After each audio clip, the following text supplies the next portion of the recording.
Good morning class. आज हम करेंगे एप्लीकेशंस ऑफ इलेक्ट्रोकेमिकल सीरीज। हमने एक एप्लीकेशन पिछले लेक्चर में कर ली थी, तो हम आते हैं सेकंड एप्लीकेशन पे।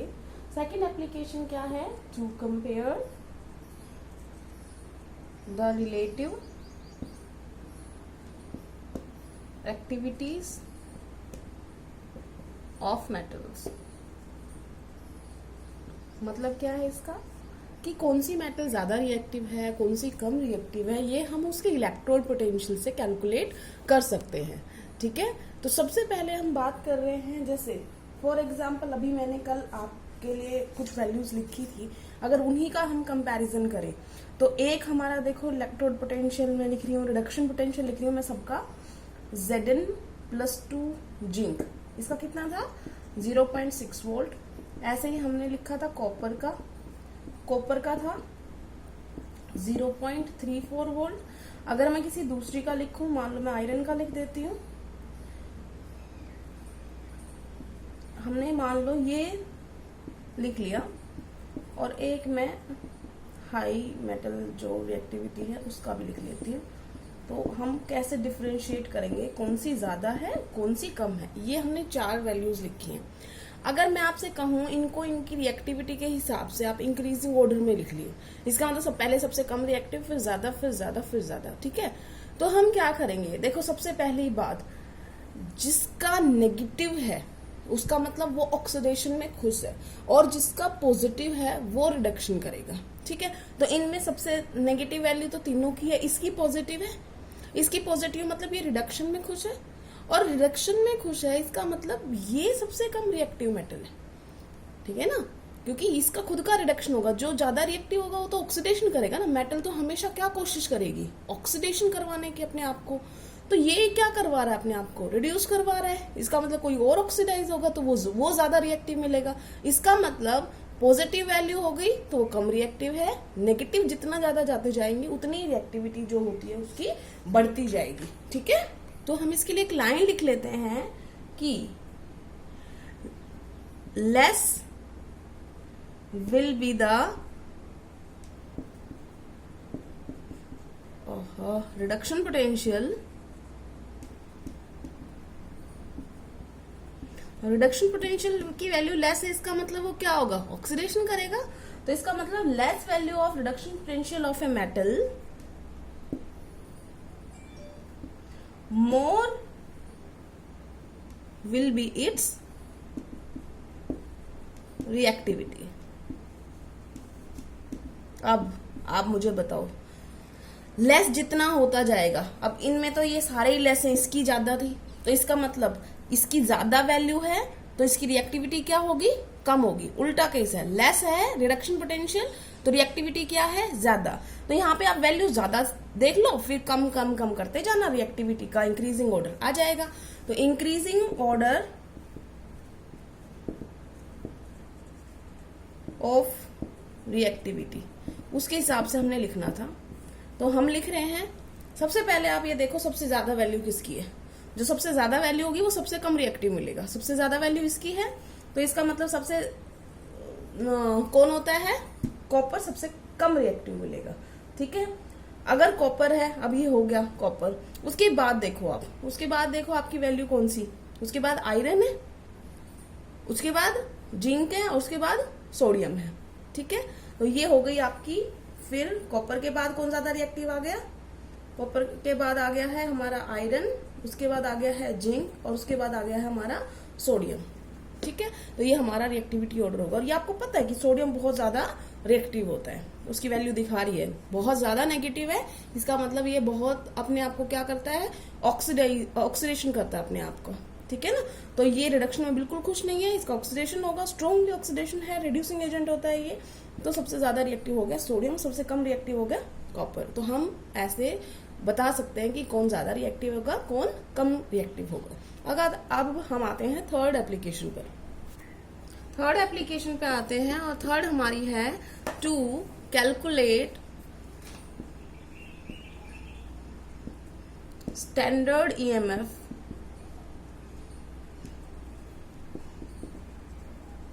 Of cell. Standard EMF cell को हम ऐसे लिख सकते हैं बेटा, ये ईएमएफ का हो गया और ये सेल के लिए हमने ऐसे लिख दिया। तो स्टैंडर्ड ईएमएफ ऑफ सेल हमें कैलकुलेट करना है। तो ये आपको मैंने 11th में भी फॉर्मूला बताया था कि जब भी आप स्टैंडर्ड ईएमएफ ऑफ सेल निकालते हो हमें क्या करना होता है, हमें राइट हैंड साइड का माइनस क्या करना होता है, लेफ्ट हैंड साइड का। राइट हैंड साइड का अगर आपको नहीं समझ में आ रहा क्या होता है, तो राइट में होता है रिडक्शन और ये क्या होता है, ऑक्सीडेशन। बेटा ये नोट कर लें, जो ये वैल्यूज है ना, चाहे कोई भी वैल्यू है, ये सारी जो वैल्यू है वो आपने किस में लेनी है, रिडक्शन पोटेंशियल में। जो सारी ई नोट है वो किस में लेनी है, रिडक्शन पोटेंशियल में। आपका ऑक्सीडेशन पोटेंशियल नहीं होना चाहिए, ठीक है। अगर और आपने फॉर्मूला लिखना है, मान लो आपको ये याद नहीं रहता, रिडक्शन किस पे होता है, कैथोड पे। तो आपने क्या करना है, कैथोड में से क्या घटाना है, एनोड का, और वो क्या आ जाएगा हमारे पास, ईएमएफ आ जाएगा। तो हम एक क्वेश्चन कर लेते हैं। तो क्वेश्चन की स्टेटमेंट लिखती हूं मैं। हमने स्टेटमेंट लिख लिया बेटा, क्या लिखा है हमने कि फॉर द सेल, ये सेल दे रखी है आपको, और कैलकुलेट आपने स्टैंडर्ड ईएमएफ ऑफ सेल करना है, और गिवन क्या दिया गया है आपको, ये इलेक्ट्रोड पोटेंशियल्स दिए गए हैं, और आपको कैलकुलेट करना है स्टैंडर्ड ईएमएफ ऑफ सेल।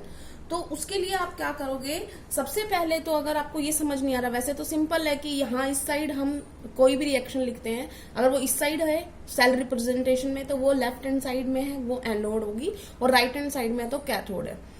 कई बार इस रिएक्शन को थोड़ा सा चेंज करके दे सकते हैं। मान लो आपको रिएक्शन में दे दिया, रिएक्शन में कैसे देंगे इसको समझो। हम सेल रिप्रेजेंट करते हैं किसी भी चीज का तो कैसे करते हैं, ये होता है रिएक्टेंट Zn, ये भी है क्या, रिएक्टेंट, क्या है Ag प्लस, ठीक है।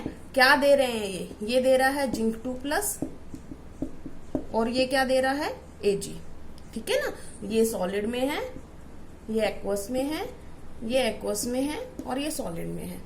हमने इस जो रिप्रेजेंटेशन ऑफ सेल किया गया था उससे हमने क्या निकाल रही कि क्या रिएक्शन हो रही है, ताकि क्योंकि आपको ईएमएफ सेल कैलकुलेट करने के लिए पता होना चाहिए कौन कैथोड है कौन एनोड है। वैसे तो आपको इसमें पजल होने की जरूरत नहीं थी। जो ये लेफ्ट हैंड साइड है वो एनोड होगी क्योंकि वो लेफ्ट में है, और ये कैथोड होगी क्योंकि राइट हैंड साइड में है।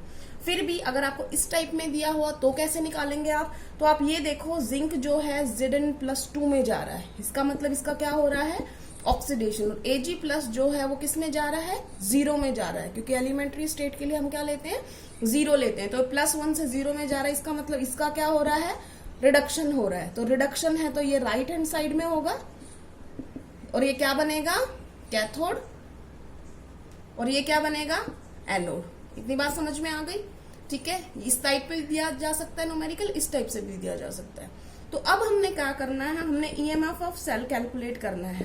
तो उसके लिए हमने कहा था राइट हैंड साइड में से क्या घटा देंगे हम, लेफ्ट हैंड साइड, ठीक है।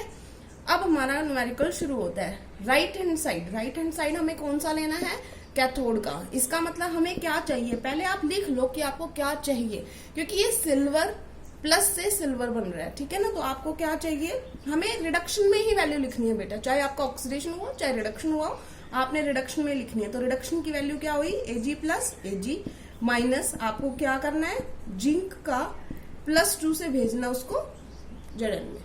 ऐसे आपने उसका क्या लिखा है, ये स्टैंडर्ड रिडक्शन पोटेंशियल की वैल्यू, हमें ये वैल्यूज चाहिए।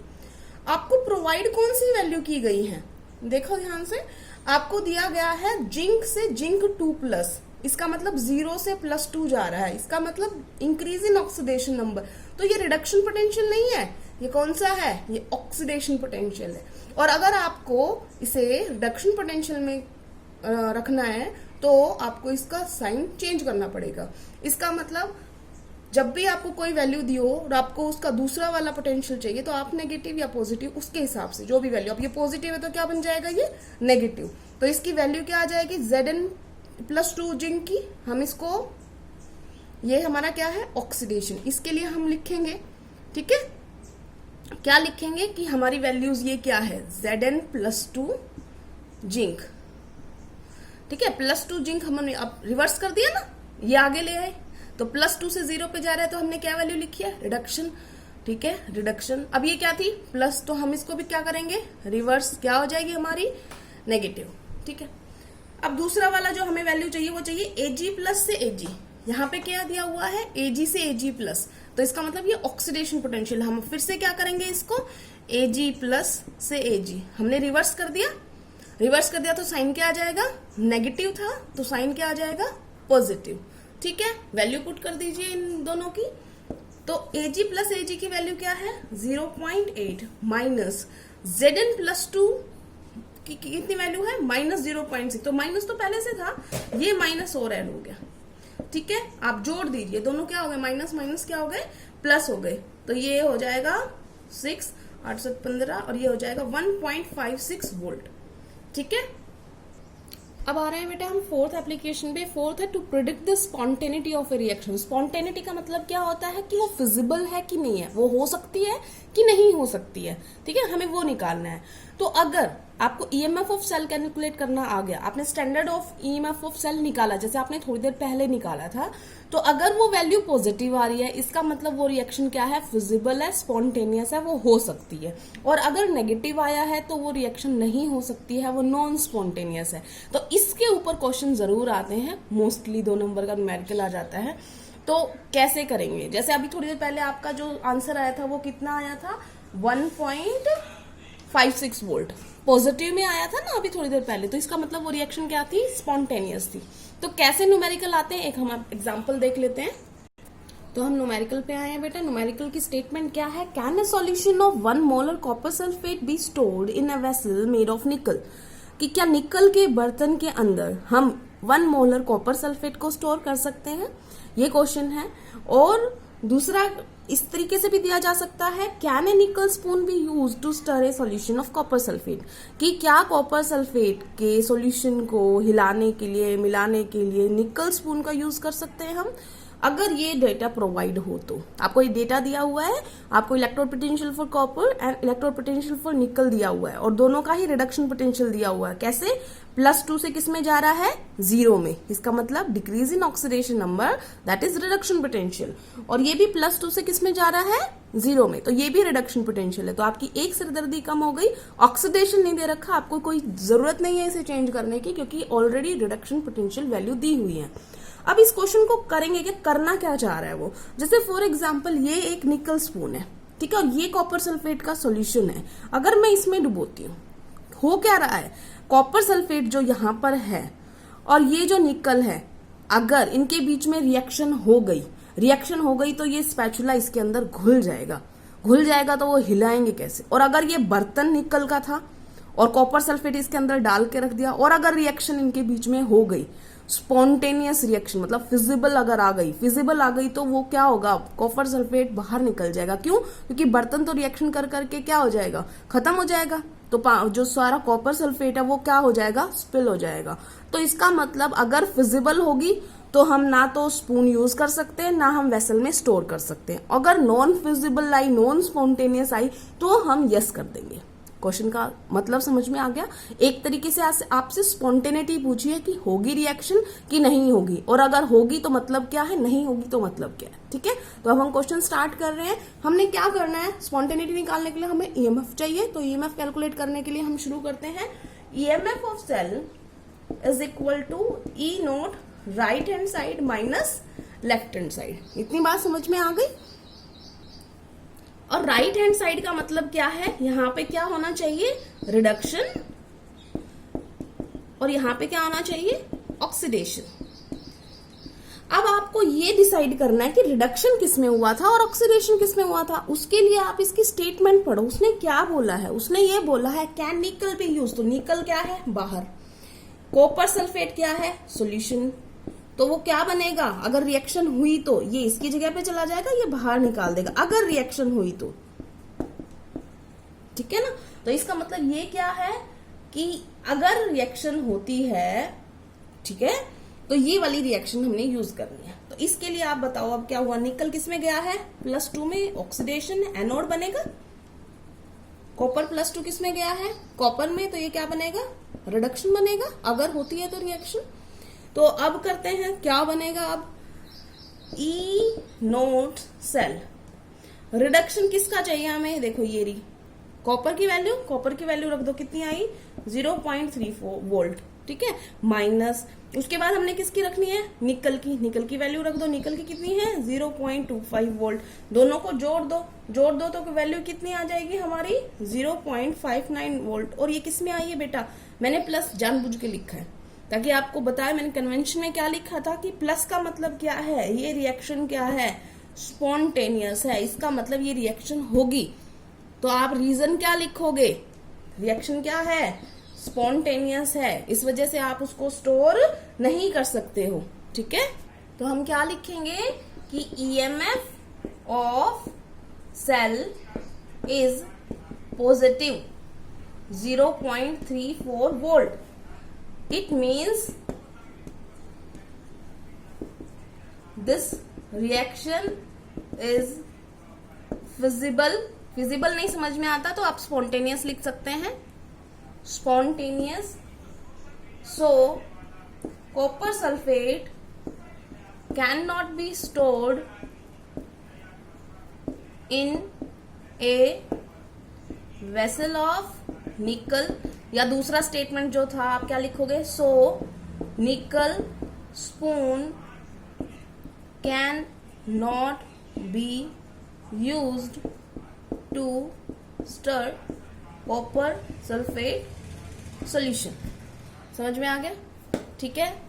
आई थिंक आपको पूरा समझ में आ गया होगा क्या कहा है मैंने, कि अगर पॉजिटिव वैल्यू आती है तो रिएक्शन होगी, और रिएक्शन होगी तो वो क्या हो जाएगा, आपस में रिएक्शन करके वो चीज खत्म हो जाएगी ना।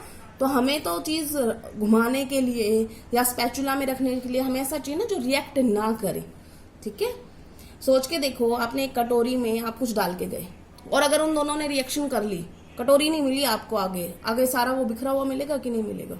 तो इसका मतलब क्या हुआ, रिएक्शन अगर नहीं होगी ना तो सेफ है, अगर रिएक्शन होगी तो सेफ नहीं है। ठीक है ना। अगली जो एप्लीकेशन है वो है to predict whether a metal reacts with acid to give H2 gas, hydrogen gas. तो आपको बता दूं, जब भी मेटल किसी एसिड के साथ रिएक्ट करती है तो मोस्टली हाइड्रोजन गैस निकलती है। इसका मतलब एक्चुअली हमें क्या प्रोवाइड किया गया है कि कौन सी मेटल होगी जो H प्लस मतलब HNO3 भी हो सकता है, HCl भी हो सकता है, H2SO4 भी हो सकता है, कोई भी एसिड जो H प्लस देगा। ठीक है ना। मान लो हमने ये लिया H प्लस और अगर वो उसको बाहर निकाल देती है, जैसे इसका तो मेटल का तो क्या बन जाएगा, मेटल अपने सॉल्ट में चली जाएगी, चाहे वो कुछ भी हो। प्लस में ये क्या बन जाएगी, अगर मैंने अभी क्योंकि मैंने He लिखा है तो हाफ H2 लिख रही हूँ, अगर मैं इसको डबल कर देती हूँ, मान लो ये डबल कर दिया, ये डबल कर दिया, तो ये डबल हो जाएगा और ये क्या आ जाएगी, सिंगल। तो 1 मोल हाइड्रोजन गैस बन गया। इतनी बात समझ में आ गई। तो ये कब बनेगा, जब मेटल ज्यादा रिएक्टिव होगी, किससे, हाइड्रोजन से। इलेक्ट्रोकेमिकल सीरीज में हाइड्रोजन का रिडक्शन पोटेंशियल कितना था, 0। तो इसका मतलब इससे ज्यादा रिएक्टिव चाहिए। तो मैंने आपको क्या कहा था कि जितना ज्यादा कम रिडक्शन पोटेंशियल की वैल्यू होगी उतना ज्यादा वो ज्यादा रिएक्टिव होगी। तो हाइड्रोजन का कितना है, रेफरेंस इलेक्ट्रोड माना था इसलिए उसका कितना है, 0 है। तो इससे नीचे जितने थे उनकी वैल्यू क्या है, पॉजिटिव, और इससे ऊपर जितने थे उनकी वैल्यू क्या है, नेगेटिव। अब इन दोनों में से लेस रिडक्शन पोटेंशियल किसकी वैल्यू है, इस वाले की, हाइड्रोजन के हिसाब से। इसका मतलब ये क्या करेगा, ये सारे के सारे जिनकी वैल्यू नेगेटिव है वो हाइड्रोजन को उसकी जगह से निकाल सकते हैं। ये बात नहीं समझ में तो आप इस तरीके से देखो कि हाइड्रोजन जो है यहाँ पर क्या कर रहा है, अपनी 0 स्टेट में जा रहा है। इसका यहाँ पर क्या हो रहा है, रिडक्शन। यहाँ इसका क्या हो रहा है, मेटल का ऑक्सीडेशन। तो हाइड्रोजन जो एसिड में प्रेजेंट होगा वो हाइड्रोजन गैस तभी बनेगा जब उसका रिडक्शन होगा, और उसका रिडक्शन का मतलब है दूसरी वो जो मेटल है उसका ऑक्सीडेशन हो। इसका मतलब उसका ऑक्सीडेशन होना चाहिए। अब हाइड्रोजन का क्या है, रेफरेंस इलेक्ट्रोड था, इसलिए इसका इलेक्ट्रोड पोटेंशियल क्या है, 0।